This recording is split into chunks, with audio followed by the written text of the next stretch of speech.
আসসালামু আলাইকুম। সন্ধ্যা ৭টা, বাংলাদেশ বেতার, রাজশাহী। স্থানীয় সংবাদ পড়ছি মোহাম্মদ আনিসুল ইসলাম সানি।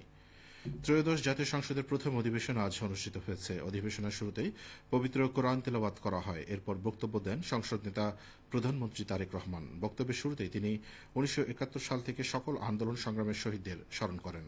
সংসদ নেতা তারেক রহমান সংসদ অধিবেশনে সভাপতিত্ব করার জন্য প্রবীণ রাজনীতিবিদ ও সরকারি দলের সংসদ সদস্য খন্দকার মোশাররফ হোসেনের নাম প্রস্তাব করেন। সরকারি দলের অপর সদস্য মির্জা ফখরুল ইসলাম আলমগীর এই প্রস্তাব সমর্থন করেন। এছাড়া অধিবেশনে সভাপতিত্ব করার জন্য খন্দকার মোশাররফ হোসেনের নাম প্রস্তাবকে বিরোধী দলীয় উপনেতা জামায়াতের নায়েবে আমির সৈয়দ আবদুল্লাহ মোহাম্মদ তাহেরও সমর্থন জানান।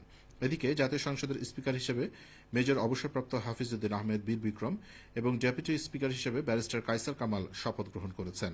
আজ দুপুরে জাতীয় সংসদের রাষ্ট্রপতির কার্যালয়ে আয়োজিত শপথ অনুষ্ঠানে তাদের শপথ বাক্য পাঠ করান রাষ্ট্রপতি মোহাম্মদ শাহাবুদ্দিন। এই সময় প্রধানমন্ত্রী ও সংসদ নেতা তারেক রহমান উপস্থিত ছিলেন। সংসদ সচিবালয়ের সচিব কানিজ মাওলা শপথ অনুষ্ঠানটি পরিচালনা করেন। আসন্ন পবিত্র ঈদ উল ফিতরকে সামনে রেখে রাজশাহীতে আইনশৃঙ্খলা পরিস্থিতি স্বাভাবিক রাখতে এবং ঘরমুখী মানুষের যাত্রা নিরাপদ ও নির্বিঘ্ন করতে বাড়তি নিরাপত্তা ব্যবস্থা নিয়েছে আইনশৃঙ্খলা রক্ষাকারী বাহিনী। আজ সকালে রাজশাহী মেট্রোপলিটন পুলিশের উপপুলিশ কমিশনার ও মিডিয়া মুখপাত্র মোহাম্মদ গাজীউর রহমান এ তথ্য জানান। তিনি বলেন, পুলিশের জোরালো তৎপরতার ফলে রাজশাহীতে আইনশৃঙ্খলা পরিস্থিতির উন্নতি হয়েছে। নিয়মিত অভিযান ও নজরদারির কারণে ছিনতাই ও চাঁদাবাজির মতো অপরাধ অনেক অংশে কমে এসেছে। ঈদ উপলক্ষে নগরের বাস টার্মিনাল, রেল স্টেশন সহ গুরুত্বপূর্ণ স্থানে অতিরিক্ত পুলিশ মোতায়েন করা হবে। ইউনিফর্মধারী পুলিশের পাশাপাশি সাদা পোশাকের পুলিশ, গোয়েন্দা সদস্য, সোয়াট পুলিশ দায়িত্ব পালন করছে। তিনি আরও বলেন, ঈদ যাত্রাকে স্বস্তিদায়ক করতে পুলিশ সদস্যরা নিরলসভাবে কাজ করছেন। সবার সম্মিলিত সহযোগিতা ও সমন্বয়ের মাধ্যমে কাজ করা গেলে ঈদ যাত্রায় সম্ভাব্য ভোগান্তি অনেকটাই কমানো সম্ভব হবে। এছাড়া ঈদের নামাজকে কেন্দ্র করে নিরাপত্তা নিশ্চিত করা এবং অতিরিক্ত ভাড়া আদায় রোধে মোবাইল কোর্ট কার্যক্রম জোরদার করা হয়েছে। এদিকে রাজশাহীর দুর্গাপুরে উপজেলা আইনশৃঙ্খলা কমিটির মাসিক সভা অনুষ্ঠিত হয়েছে। আজ উপজেলা পরিষদ হলরুমে এই সভা অনুষ্ঠিত হয়।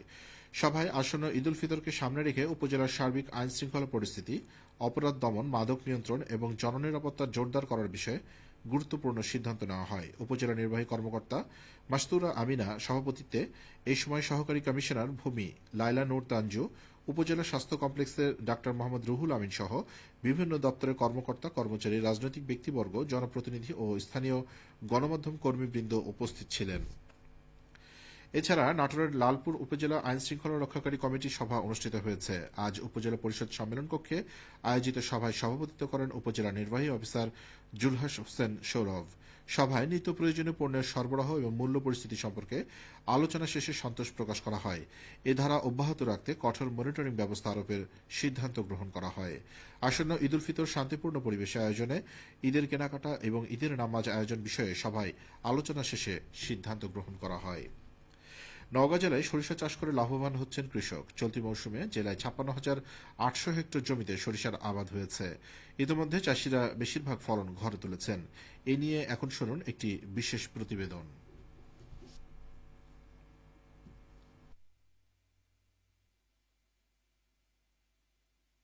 নওগাঁ জেলায় ক্রমেই সরিষার উৎপাদন বাড়ছে। চলতি মৌসুমে হেক্টর প্রতি গড় ফলন পাওয়া যাচ্ছে ১.৬ মেট্রিক টন। এতে খুশি চাষিরা। ইকরতারা গ্রামের চাষি আশরাফুল ইসলাম যেমনটি বলছিলেন, লাভ হচ্ছে মনে করেন বিঘাতে যদি ৬ মন হয় সরিষা ২৭০০ টাকা বেশি, মনে করেন ২৭০০, ২৭০০, ২৮০০, ৩০০০, তাহলে ৬ মন হলে মনে করেন ৯ তাহলে ৩১৮,০০০ টাকা বিক্রি হলো। খরচ হয়তো আমার ৫-৬ হাজার টাকা হবে। উৎপাদনের সুনাম ধরে রাখতে চাষিদেরকে সরকারিভাবে সহযোগিতা দেয়া হচ্ছে। জেলা কৃষি সম্প্রসারণ অধিদপ্তরের উপপরিচালক হুমায়রা মন্ডল বলছিলেন, বাড়ি সরিষা ১৪ ছিল, বিনা সরিষা ৯ ছিল, বিনা সরিষা ১১ ছিল, বাড়ি সরিষা ১৭ ছিল।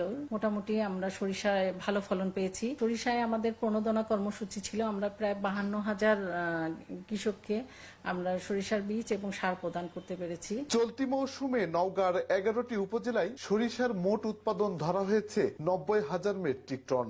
শফিক ছোটন, নওগাঁ জেলা সংবাদদাতা, বাংলাদেশ বেতার, রাজশাহী।